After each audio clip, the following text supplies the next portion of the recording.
El hombre mediocre. Sección 19. Capítulo 6. La vejez niveladora. 4. Psicología de la vejez. 5. La virtud de la impotencia. Esta es una obra del maestro José Ingenieros. 4. La psicología de la vejez. La sensibilidad se atenúa en los viejos y se embotan sus vías de comunicación con el mundo que les rodea. Los tejidos se endurecen y tórnanse menos sensibles al dolor físico. El viejo tiende a la inercia, busca el menor esfuerzo. Así como la pereza es una vejez anticipada, la vejez es una pereza que llega fatalmente en cierta hora de la vida. Su característica es una atrofia de los elementos nobles del organismo, con desarrollo de los inferiores. Una parte de los capilares se obstruye y amengua el flujo sanguíneo a los tejidos. El peso y el volumen del sistema nervioso central se reducen, como el de todos los tejidos propiamente vitales. La musculatura flácida impide mantener el cuerpo erecto. Los movimientos pierden su agilidad y su precisión. En el cerebro disminuyen las permutas nutritivas, se alteran las transformaciones químicas y el tejido conjuntivo prolifera, haciendo degenerar las células más nobles. Roto el equilibrio de los órganos, no puede subsistir el equilibrio de las funciones. La disolución de la vida intelectual y afectiva sigue ese curso fatal, perfectamente estudiado por Ribot en el capítulo final de su Psicología de los Sentimientos. A medida que envejece, tórnase el hombre infantil, tanto por su ineptitud creadora como por su achicamiento moral. Al periodo expansivo sucede el de concentración. La incapacidad para el asalto perfecciona la defensa. La insensibilidad física se acompaña de analgesia moral. En vez de participar del dolor ajeno, el viejo acaba por no sentir ni el propio. La ansiedad de prolongar su vida parece advertirle que una fuerte emoción puede gastar energía, y se endurece contra el dolor como la tortuga se retrae debajo de su caparazón cuando presiente un peligro. Así, llega a sentir un odio oculto por todas las fuerzas vivas que crecen y avanzan, un sordo rencor contra todas las primaveras. La psicología de la vejez denuncia ideas obsesivas absorbentes. Todo viejo cree que los jóvenes le desprecian y desean su muerte para suplantarle. Traduce tal manía por hostilidad a la juventud, considerándola muy inferior a la de su tiempo, juicio que extiende las nuevas costumbres cuando ya no puede adaptarse a ellas. Aún en las cosas pequeñas, exige la parte más grande, contrariando toda iniciativa, desdeñando las corazonadas y escarneciendo los ideales, sin recordar que en otro tiempo pensó, sintió e hizo todo lo que ahora considera comprometedor y detestable. Esa es la verdadera psicología del hombre que envejece. La edad atenúa o anula el celo, el ardor, la aptitud para crear, descubrir o simplemente saborear el arte, para tener la curiosidad despierta. Omito las rarísimas excepciones que exigirían, cada una un examen particular. Para la mayoría de los hombres, el debilitamiento vital suprime enseguida el gusto de esas cosas superfluas. Señalemos también con la vejez la hostilidad decidida contra las innovaciones, nuevas formas artísticas, nuevos descubrimientos, nuevas maneras de plantear o tratar problemas científicos. El hecho es tan notorio que no exige pruebas. Ordinariamente, en estética sobre todo, cada generación reniega a la que le sigue. La explicación común de este misoneísmo es la existencia de hábitos intelectuales ya organizados, que serían conmovidos por un contraste violento si aún existiera una capacidad de emoción o de pasión. Esto último es lo que falta en los viejos, por la modorra de su vida afectiva. Agrega Ribot que a esa disolución de los sentimientos superiores sigue la de los sentimientos altruistas y la de los ego-altruistas, perdurando hasta el fin los egoístas cada vez más aislados y predominantes en la personalidad del viejo. Ellos mismos naufragan en la ulterior senilidad. Los diversos elementos del carácter disuélvense en orden inverso al de su formación. Los que se han adquirido al fin son menos activos, dejan surcos pocos persistentes, son adventicios, incoordinados. Esto revélase en la regresión de la memoria senil. Los fantasmas de las primeras impresiones juveniles siguen rondando en la mente, cuando ya han desaparecido los recuerdos más cercanos, los del día anterior. La falta de plasticidad hace que los nuevos procesos psíquicos no dejen rastros o muy débiles, mientras los antiguos se han grabado hondamente en materia más sensible y solo se borran con la destrucción de los órganos. Con el crecimiento de las neuronas en el hombre joven y su poder de crear nuevas asociaciones, explicaría Cajal la capacidad de adaptación del hombre y su aptitud para cambiar sus sistemas ideológicos. La detención de esas funciones en los ancianos o en los adultos de cerebro atrofiado por la falta de ilustración u otra causa, permite comprender las convicciones inmutables, la inadaptación al medio moral y las aberraciones misoneístas. Se concibe igualmente que la falta de asociación de ideas, la torpeza intelectual, la imbecilidad, la demencia puedan producirse cuando, por causas más o menos mórbidas, la articulación entre las neurones llega a ser floja, es decir, cuando se debilitan y se dejan de estar en contacto, o cuando la memoria se desorganiza parcialmente. Para formular esta hipótesis, Cajal ha tenido en cuenta la conservación mayor de las memorias juveniles, las vías de asociación creadas hace mucho tiempo y ejercitadas durante algunos años han adquirido indudablemente una fuerza mayor por haber sido organizadas en la época en que el cerebro poseía su más alto grado de plasticidad.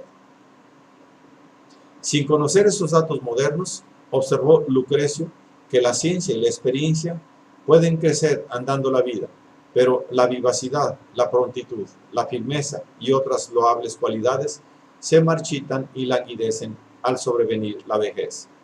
Montaigne, viejo, estimaba que a los 20 años cada individuo ha anunciado lo que de él puede esperarse y afirmó que ninguna alma oscura hasta esa edad se ha vuelto luminosa después. Si la espina no pica naciendo, apenas picará ella jamás. Agrega que casi todas las grandes acciones de la historia han sido realizadas antes de los 30 años. A distancia de siglos, un espíritu absolutamente diverso llega a las mismas conclusiones.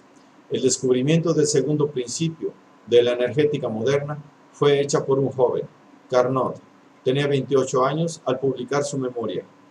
Meyer, Joule y Helmholtz tenían 25 años, 26 y 25 respectivamente.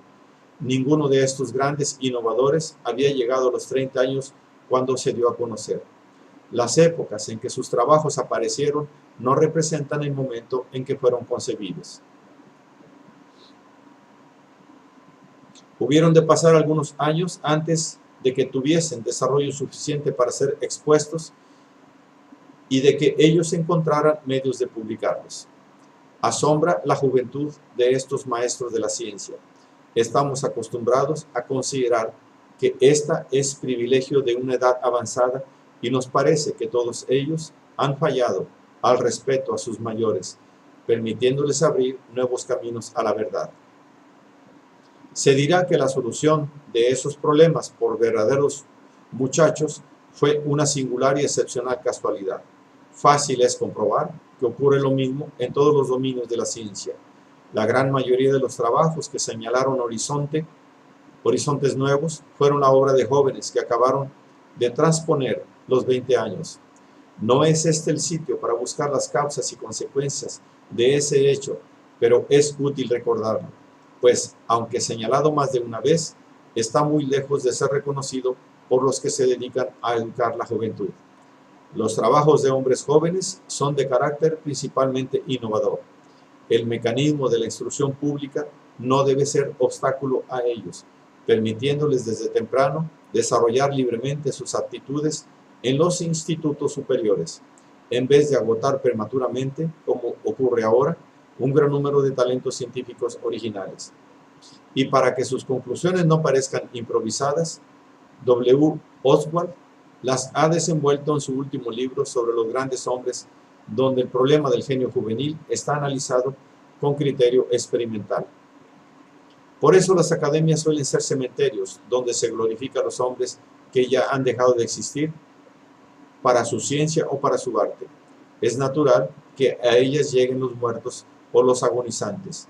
Dar entrada a un joven significaría enterrar a un vivo. 5. La virtud de la impotencia. Será verdad lo que se afirma desde Lucrecio y Montaigne hasta Ribot y Oswald, pero los viejos no renunciarán a sus protestas contra los jóvenes, ni estos acatarán en silencio la hegemonía de las canas. Los viejos olvidan que fueron jóvenes, y estos parecen ignorar que serán viejos. El camino a recorrer es siempre el mismo, de la originalidad a la mediocridad, y de esta a la inferioridad mental. ¿Cómo sorprendernos, entonces, de que los jóvenes revolucionarios terminen siendo viejos conservadores? ¿Y qué de extraño es la conversión religiosa de los ateos llegados a la vejez? ¿Cómo podría el hombre activo y emprendedor a los 30 años no ser apático y prudente a los 80? ¿Cómo asombrarnos de que la vejez nos haga avaros, misántropos, regañones, cuando nos va entorpeciendo paulatinamente los sentidos y la inteligencia, como si una mano misteriosa fuera cerrando una por una todas las ventanas entreabiertas frente a la realidad que nos rodea? La ley es dura, pero es ley. Nacer y morir son los términos inviolables de la vida.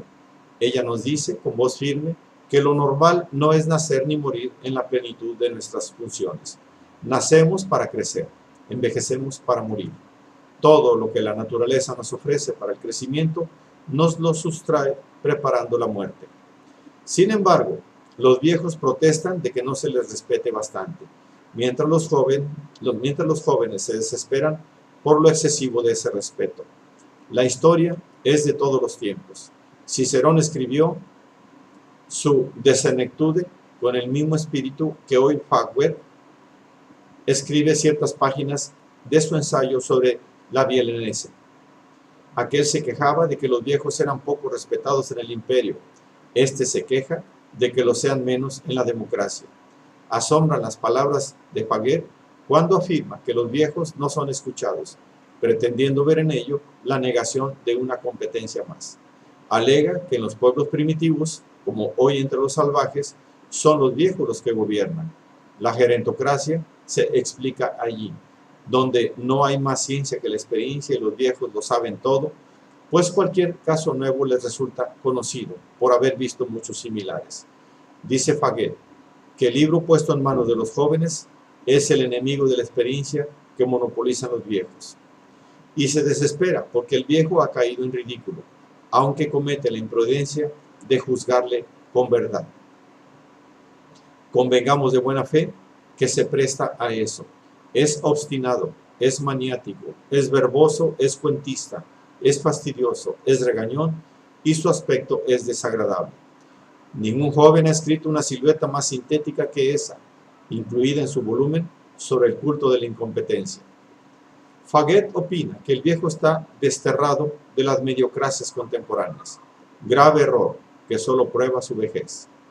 Toda sociedad en decadencia es propicia a la mediocridad y enemiga de cualquier excelencia individual. Por eso a los jóvenes originales se les cierra el acceso al gobierno hasta que hayan perdido su arista propia, esperando que la vejez los nivele, rebajándolos hasta los modos de pensar y sentir que son comunes a su grupo social. Por eso las funciones directivas suelen ser patrimonio de la edad madura. La opinión pública de los pueblos, de las clases o de los partidos suele encontrar en los hombres que fueron superiores y empiezan ya a decaer el exponente natural de su mediocridad. En la juventud son considerados peligrosos. Solo en las épocas revolucionarias gobiernan los jóvenes. La Revolución Francesa fue ejecutada por ellos, lo mismo que la emancipación de ambas Américas. El progreso es obra de minorías ilustradas y atrevidas. Mientras el individuo superior piensa con su propia cabeza, no puede pensar con la cabeza de las mayorías conservadoras. No hay, pues, la falta de respeto que, en sus vejeces respectivas, señalaron Platón, Aristóteles y Montesquieu antes que Faguet. Afirmar que por el camino de la vejez se llega a la mediocridad es la aplicación simple de una ley general que rige todos los organismos vivos y los prepara a la muerte. ¿Por qué extrañarnos de esa decadencia mental si estamos acostumbrados a ver desteñirse las hojas y deshojarse los árboles cuando el otoño llega perseguido por el invierno?